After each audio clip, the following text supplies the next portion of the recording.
14 people got shot and the dude who sold the gun got sued. Let's get into it.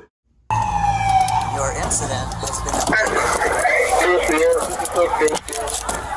You guys see anyone with a gun? On October 10th, 2021, patrons of the 7th Street Truck Park Bar enjoyed a late Saturday night out. This venue is a unique one, with the interior being filled with a variety of food trucks to select from. Unfortunately, this night would turn into a nightmare in a matter of seconds for everyone involved.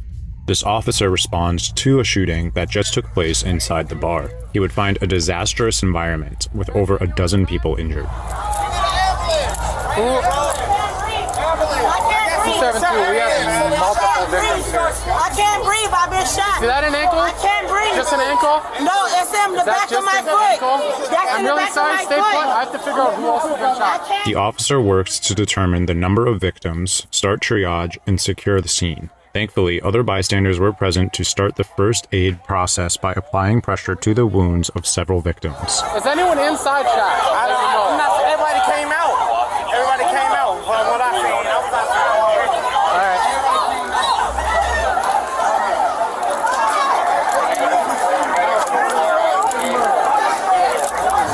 Where's he shot?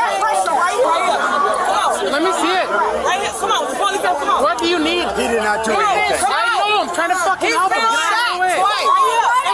Good Samaritans continued to put pressure on the wound using a clean cloth, and thankfully, it was later determined the injury was not life-threatening. Okay,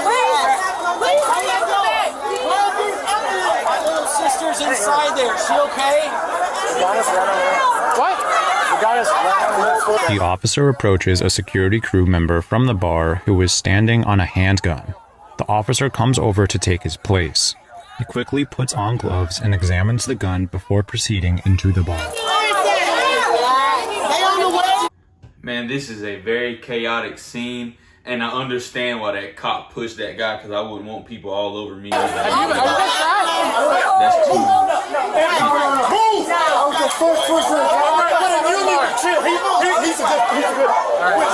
Is anyone inside shot? Over here, you got people over there. Nothing serious right here?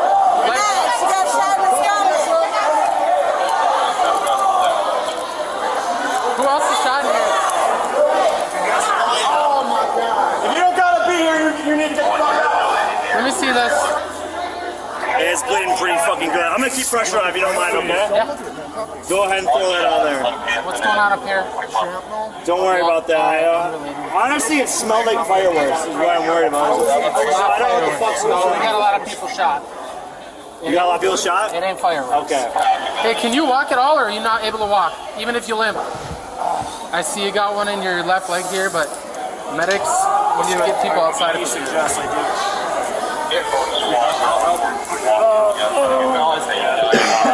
Okay. Just sit down there. Okay. Oh, fuck it hurts. Okay. Fucking hell. Put your leg up on that. This one. I don't even want to look at it. I'm security. I took my shirt off and gave it to her because she was bleeding. Thank you. Stick around. Oh, yeah. This is all gonna... Numerous actions led to the events that unfolded that night. Correcting the faults in these actions could have prevented this tragedy and the death that came from it. For this video, we will be compiling information gathered not just from police and court documentation, but from news sources that covered the event and the following aftermath. The story starts with some tension between Devondre Phillips and his cousin's boyfriend, Terry Brown, supposedly over some alleged domestic abuse. After that tension, Phillips and Brown continued to have trouble together. Both men have prior felony convictions, and police got involved when guns were drawn from both of them during an argument in one case. In the following days, Phillips would receive threatening messages from Brown's friends. Phillips reportedly had bullets shot at his car during this time. Likely feeling unsafe, Phillips temporarily fled to Las Vegas for several months before returning back to his hometown of St. Paul, where the tragedy in the beginning of this video would unfold. Wanting to enjoy a night out, Phillips decided to head out to the 7th Street Truck Park Bar. At the beginning of the night, Phillips was unarmed, but not for long. Phillips had coincidentally met a friend on his way to the bar. Noting the harassment Phillips had received from Brown, his friend asked if Phillips was armed. After Phillips confirmed he was not, the friend offered to sell him a firearm. In exchange for $600, Phillips received an anonymous loaded handgun. Phillips then tucked the gun into his waistband and proceeded into the bar. When returning to the bar, Phillips would make eye contact with someone else in the bar, none other than Brown himself, along with two of Brown's friends, Alan Walker and Jeffrey Hoffman. These friends and Brown, of course, were the three men who prompted Phillips to evade to Las Vegas.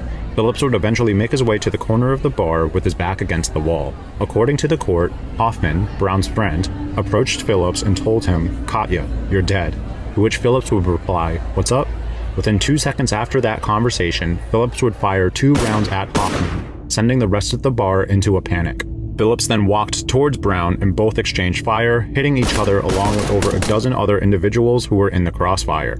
Tragedy would strike as one of the bullets fired from Brown would enter a young woman's heart, Markeisha Kiki Wiley, killing her almost instantly. A dozen other people were injured, including someone who was... Rest in peace to her. And I want to go ahead and point this out right quick.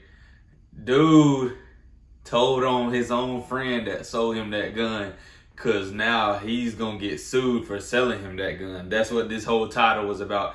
Gun seller gets sued after 14 people were shot. Shot in the Achilles tendon, 2 others had bullets go through their legs, 2 people shot in the arm, and one, who we saw earlier in this video, would lose an artery. After the altercation, footage captures both patrons and security scrambling to subdue the shooters. Both Phillips and Brown were apprehended at the scene. During the investigation, it was discovered that the gun bought that night and used by Phillips was illegally obtained. The history of the gun traces all the way back to Eagle Pass, Texas. It was purchased by what's called a straw purchaser, or a person who buys guns legally with the intention of selling them to someone illegally, which can be quite lucrative. The seller of the gun often profits hundreds of dollars per gun sold. In this case, Jerome Horton Jr. purchased the weapons from a store called Fleet Farm, a retail store that, among other items, also sells a variety of guns. During the summer and fall before this shooting, Horton bought 33 guns. He would then contact Gabriel Young Duncan to sell those guns to people with criminal histories who otherwise would not be able to purchase a gun on their own. Young Duncan had sold one of those guns to Phillips that night, and it was used in the shooting. The gun that killed Markeisha Kiki Wiley that night, however, was shot by Brown and not Phillips. Of all the injuries incurred that night, Wiley's was the only death. Currently, Minnesota Attorney General Keith Ellison is in the process of suing Fleet Farm. He alleges that they were negligent when selling to Horton, as they failed to identify his suspicious, frequent gun purchases as a red flag, adding that they're aiding and abetting straw purchasers. That makes sense. That makes sense. I get it now. Gabriel Young Duncan has been sentenced to 40 months in prison, and Jerome Horton has been sentenced to 25 months in prison for their part of selling the... So he almost got 4 years, and he got 2. Gun to Phillips. Devondre Phillips was sentenced to 29 years of state prison for 8 counts of attempted murder. During the impact statement, Beth Wiley, the mother of the woman who was shot and killed in the crossfire from that night, had this to say: "It's clear that night is a joke to Phillips. He has zero remorse and clearly does not care about our daughter being murdered or anyone else injured that night. This is what our family will never be able to forgive." Terry Lorenzo Brown, whose gun killed Beth Wiley's daughter, Kiki, was convicted of murder for her death, along with 5 counts of attempted murder not premeditated. He is awaiting his sentencing, which is scheduled to happen on August 8th, 2023. Man, so what we learned from this video, don't involve yourself with crime, get legal weapons, and don't sell them to people who you know are felons. Get legal weapons and learn how to use them properly so you don't shoot innocent bystanders, man.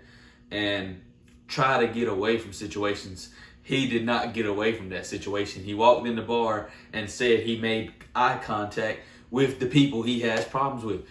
You should have left, because now you're a grown man. You're not a teenager, bro. You're not a kid. You saw these dudes. You should have dipped, because 9 times out of 10, if somebody got problems and they're in a bar on the weekend, man, they gonna have a gun or a knife, and that's gonna usually end terribly.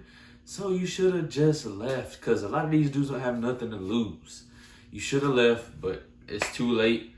And rest in peace to the individual that died that night as well. Man, that's crazy. And the people who sold them guns is getting sued. Man, make sure y'all hit this like button and subscribe button. This is a crazy one. I'm gone.